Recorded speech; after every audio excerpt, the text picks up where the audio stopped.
में भी उपचुनाव के नतीजे सामने आ रहे हैं। तो एमपी उपचुनाव में बीजेपी को जबरदस्त जीत मिली है। ये एमपी से खबर आ रही है। एमपी के उपचुनाव में बाई पोल्स में बीजेपी को जबरदस्त जीत मिली है और जिन 28 सीटों पर वोट हुए थे उन 28 में से 19 सीटों पर भारतीय जनता पार्टी इस वक्त आगे चल रही है। कांग्रेस 9 सीटों पर मध्य प्रदेश में आगे है। 28 में से 19 सीटों पर बीजेपी ने लीड बनाई हुई है, जबकि कांग्रेस 9 सीटों पर एमपी में आगे चल रही है। यहीं से ही यह तय होना था कि बीजेपी की सरकार कैरी करेगी, रहेगी या फिर जाएगी। लेकिन फिलहाल प्रदर्शन अच्छा है मध्य प्रदेश में बीजेपी का। ज्योतिरादित्य सिंधिया, जिनकी बड़ी भूमिका इस चुनाव में मानी जा रही थी और चूंकि चंबल संभाग की ज्यादातर सीटें थी तो इलेक्शन कैंपेन भी एक तरीके से उनके हाथ में था इस चंबल संभाग में। ज्योतिरादित्य सिंधिया से खास बातचीत की हमारे संवाददाता रजत राकेश टंडन ने। बिहार पर है कि बिहार में कौन जीतेगा, लेकिन मध्य प्रदेश से भी जो रिजल्ट्स आए हैं वो चौंकाने वाले आए हैं और स्टैंप लगा है ज्योतिरादित्य सिंधिया पर कि नेता वही है। हमारे साथ बातचीत करने के लिए बीजेपी के राज्यसभा सांसद ज्योतिरादित्य सिंधिया जी मौजूद हैं। बहुत मुबारकबाद और बहुत स्वागत है इंडिया न्यूज पर आपका।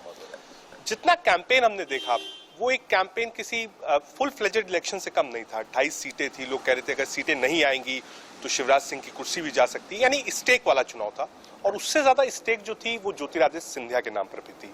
कांग्रेस ने जो भी कैंपेन किया वो आप ही के इर्द गिर्द किया।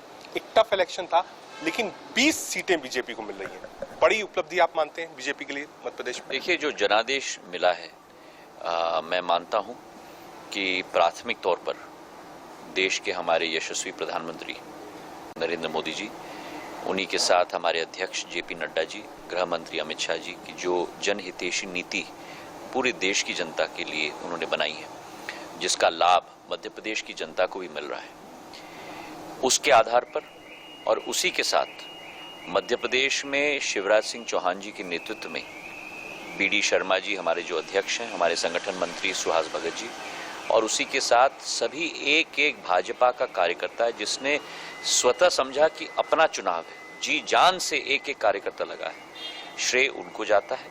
और जरूर सबसे महत्वपूर्ण, हम मध्य प्रदेश की 8 करोड़ जनता के समक्ष नतमस्तक हैं कि जो भरपूर आशीर्वाद उन्होंने भारतीय जनता पार्टी को दी है, जो संकल्प हमने लिया है, जो विश्वास उन्होंने हमें प्रदान किया है, उसी के आधार पर विकास और प्रगति की नीति बनाकर जनसेवा के पथ पर हम लोग चलेंगे। स्टेक आपका ज्यादा दांव था क्योंकि जो आपका संभाग है उसमें सीट्स ज्यादा थी।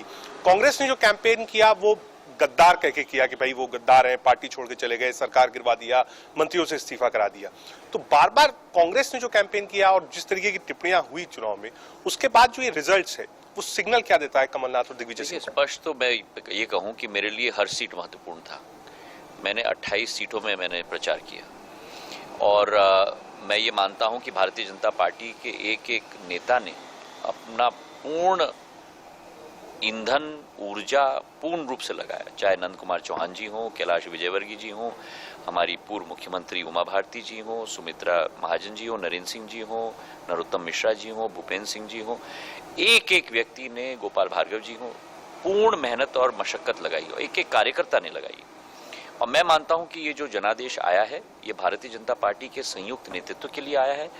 ये जनादेश आया है उस विश्वास के साथ कि शिवराज सिंह जी की सरकार पूर्ण रूप से जनता के समक्ष जिस तरीके से 15 साल से कार्य किया है उसी तरीके से हम लोग कार्य करेंगे, क्योंकि 15 महीनों की कमलनाथ और दिग्विजय सिंह जी की भ्रष्टाचार की सरकार और जन विरोधी नीति की सरकार और 6 महीने की शिवराज सिंह जी की विकास और प्रगति की उपलब्धि की सरकार, ये जनता के समक्ष था।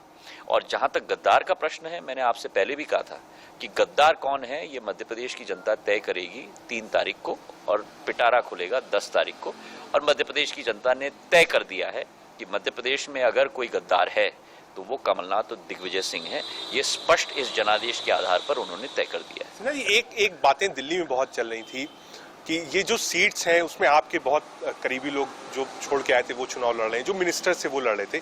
तो एक हवा यहाँ पे हम लोग ये भी सुनते थे, लोग कहते थे कि बहुत ज्यादा सीट, 6-7 सीट्स की बीजेपी को जरूरत है, तो हो सकता है जो 4-5 सिंधिया कैंप के मिनिस्टर्स हैं वो चुनाव हार जाएं, इससे ज्योतिरादित्य सिंधिया कमजोर हो जाएंगे। लेकिन अब आप 20 सीट जीत गए।